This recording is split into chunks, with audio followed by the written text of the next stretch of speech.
Hello there, ladies and gentlemen. This is Orphanlast, aka Skylar Madison, and welcome to the Teach Me to Draw series. In this series, I go ahead and teach you guys how to draw for newbies and for those of you that are trying to reach that next level in your artwork. Now, inside of my video, how to use Krita's assistant tool and what it's good for, I went ahead and taught a little bit about perspective. All I really did is show you guys how to draw a cube, and I said that if you could draw a cube, then basically you can draw anything. It takes time, but you can draw anything. Now, if you haven't seen that video about Krita's assistant tool and how to use it, it is a prerequisite to this video, so go back and watch it if you haven't. And there's a lot of different rules that you could go ahead and learn about perspective, things that can make your artwork look just a little bit better and better. And eventually, I think that we're going to delve into a lot of those rules, but there are some basic things that we can understand with text. And text is a good way to start getting introduced to perspective with. So I go ahead and I use the Impact font for this. Everyone's got the Impact font. Just go ahead and use it. I type in whatever I want to draw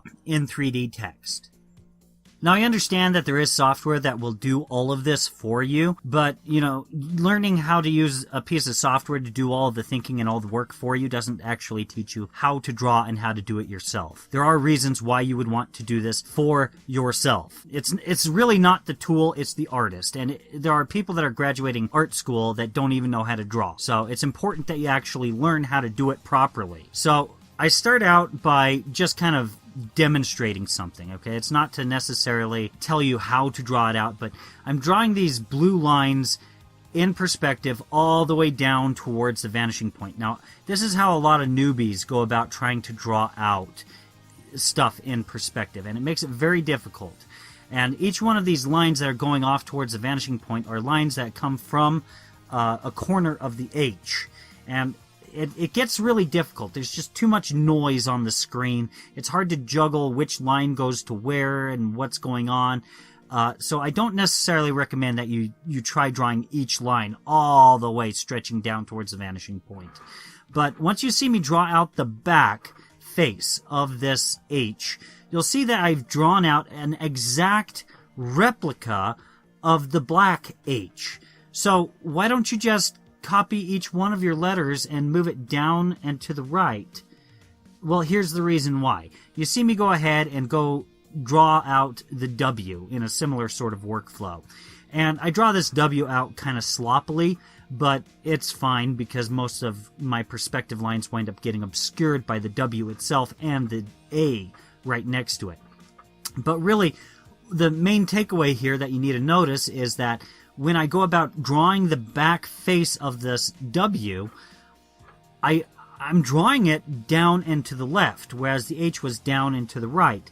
So this means that if you were to try to copy each and every single letter and try to just move it down and to the right, down and to whatever alignment, it's just going to be a heck of a lot easier if you just use the vanishing point and draw it out properly.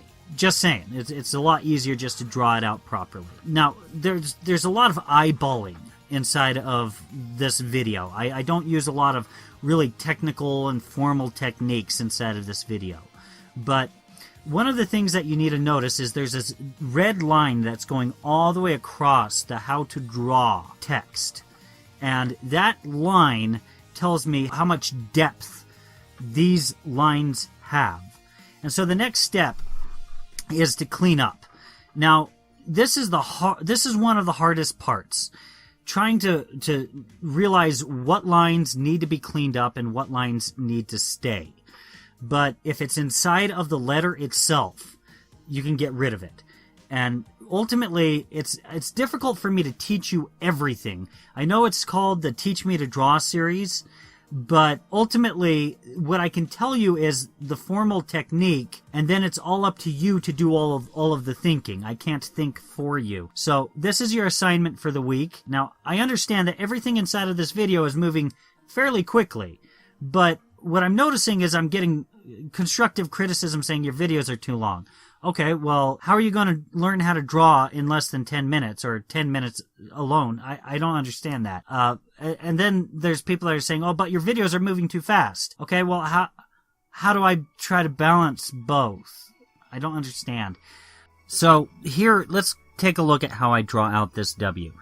Now, you can go about drawing little perspective lines on every single corner, but what I recommend is just tackle perspective lines just a little bit at a time and try to find that back face of your letter. That way things can go a little bit easier. What we're dealing with here is a bunch of diagonals. The W is going to be very difficult. So there needs to be a little bit of eyeballing taking place, where you just eyeball the placement of some lines. And so you can see that I didn't just follow the back face all the way through. I had to kind of jump around. Now, you're not going to want to do that with every single letter when you're trying to make each one 3D. But for the case of the W, I found that it was a lot easier for me. But notice how whenever I did it, I would draw out a perspective line and try to draw from that perspective line. Try to find some sort of formal way of doing it. Try to find a form of logic to where all of your lines are lining up properly. If they're not lining up properly, then the logic that you're using is faulty. And the only way that you're going to ever learn what the proper logic is while doing perspective, the only way to learn is to just do it. To just figure it out by yourself. There's a lot of trial and error. There's a lot of mistakes that's going to take place. And it's going to be very frustrating. I remember at one point in time when I was a teenager completely swearing off perspective. It's just too hard. It's difficult.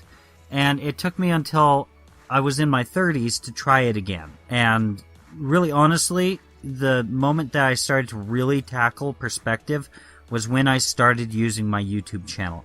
And there's no reason why it took me that long.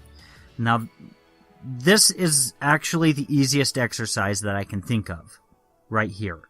It genuinely and truly is the easiest exercise I can think of. Because you don't need to know a whole bunch of formal rules in order to do it. You don't need to know a bunch about lineal geometry in order to come out with an image that feels rewarding, that comes out looking like what you want it to look like. Now, it seems like a lot of times when you start teaching people how to draw, it's like they want to know some sort of magical formula, something that will just, pow, they're amazing at artwork now. What is it that will tell them what to draw and where? And the only thing that I can think of that can actually tell you that sort of information is actually perspective. Learning how to draw perspective.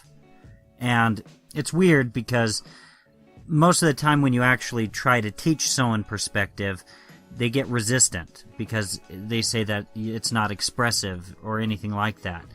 And yet, they still want that magical formula. And so that when teaching artwork, it's difficult to really say, okay, you want the magical formula, but you're rejecting it. So, although if this is difficult for you, keep in mind that if you want the full magical formula, you have to figure out this first step.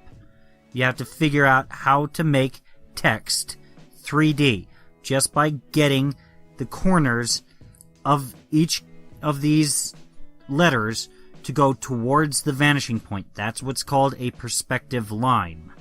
And then go ahead and draw out the back face.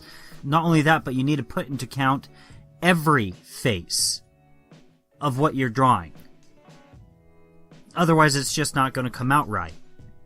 And you can see that there are some cases where I don't draw out the entire back face.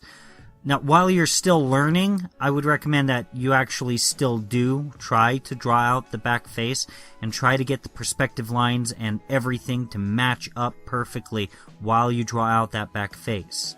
Okay? Now, what's going on the screen right now is I'm deleting that red line that I mentioned earlier.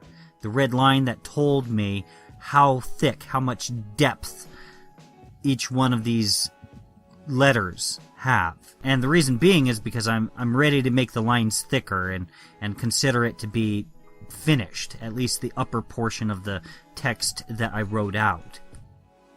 Now, it is important to understand that perspective has a lot of unpredictable behaviors. So your red line, the line that will tell you how thick or how much depth all of your letters need, it won't always be on the bottom of your text. Sometimes it'll be smack dab right in the middle of your text, and sometimes it'll be above your text, and it'll just be in unpredictable places. And of course, you're the one who decides just how much depth your text has. And yes, you can go ahead and decide, oh, but I want every single one of my letters to have an unequal depth. And yeah, you could do that, but it's going to look like garbage. It's best if you actually have a set standard as to how thick every single one of your letters are going to be. Otherwise, it'll look like some weird hodgepodge of weirdness. So my first goal here is to decide how thick the lines are going to be. And you can see that I started out trying to get some perspective lines on the 3, but that right there seemed like a really bad idea, because the 3 is going to be extremely difficult to draw. There's going to be a lot of eyeballing. So you see there's a green line that goes all the way across the top and the bottom. Ultimately, I decided that the bottom green line that goes all the way through all of the text is going to determine just how thick or how deep each one of my letters is going to be. And in this case, I started to kind of feel confident that everyone was going to have observed and kind of gather exactly what it is that you need to do in order to practice this session here. So I didn't really quite draw out everything perfectly. I didn't draw out the back face when I didn't necessarily have to. Again, I recommend that you do draw out the back face as often as you can when you're first starting out and learning. And I do recommend that you guys do find out where the depth line is and making it uniform. Notice how every single one of my letters have all been derived from the same line. On the text that was up above, it was on this one line that was red, and in this case, it's this one line that's green. Now, the E here, you notice that it's not really that thick, and that's because some of the perspective lines collided with that green line. That green line of depth, it collided with it being really short and squat. And that E is really close to that vanishing point. So there wouldn't be too much depth visible. So, you know, there's little observations that you need to make out of life in general. Look at a pillar and start walking around it and see how the faces that are going off towards the depth away from you, that aren't directly facing you. Look at how they are. When do you see the most of them? When do you not? And I can guarantee you, when you can see the least amount of them is the moment when they are the closest to the center line of your vision. And that is 1 point perspective. Right there. That's where the vanishing point for 1 point perspective is. And that's exactly what we're doing right now. We're doing 1 point perspective in this video. And it's been dumbed down as much as I can possibly think of. No measuring lines or anything like that. It's other than that one line that goes across, that red line that I used at the top and the green line that I used here on the bottom portion. So I'm coming close to the end of the sketching process of doing the perspective work and everything like that, and it's time to start thickening up my lines. Now, when I thicken out my lines a bit more, this is when I get the best results and double check my work. And it's a good thing I did. The T, which has the vanishing point smack dab in the middle of it, actually had a glaring error, and I wind up fixing it pretty easily, actually. When you're sketching these lines out, it's probably best that you try to make your lines pretty thin, because the thicker your lines are, the less accurate they're going to be. Now, I do apologize for the quality of this voiceover. I would have spent a lot more time on the voiceover and making sure that there was a little bit more quality to it.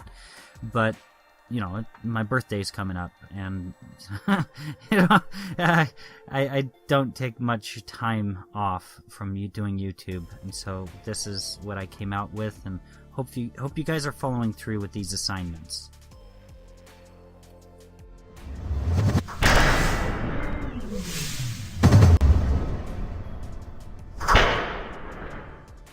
Anyways, guys, that pretty much concludes it for this video. If you guys enjoyed it, please like, share, and subscribe. And if you guys would like to get more notifications from me, feel free to click on the bell or go ahead and follow me on Twitter. If you guys would like to see more content from me, feel free to click on anything that's appearing on the screen right now.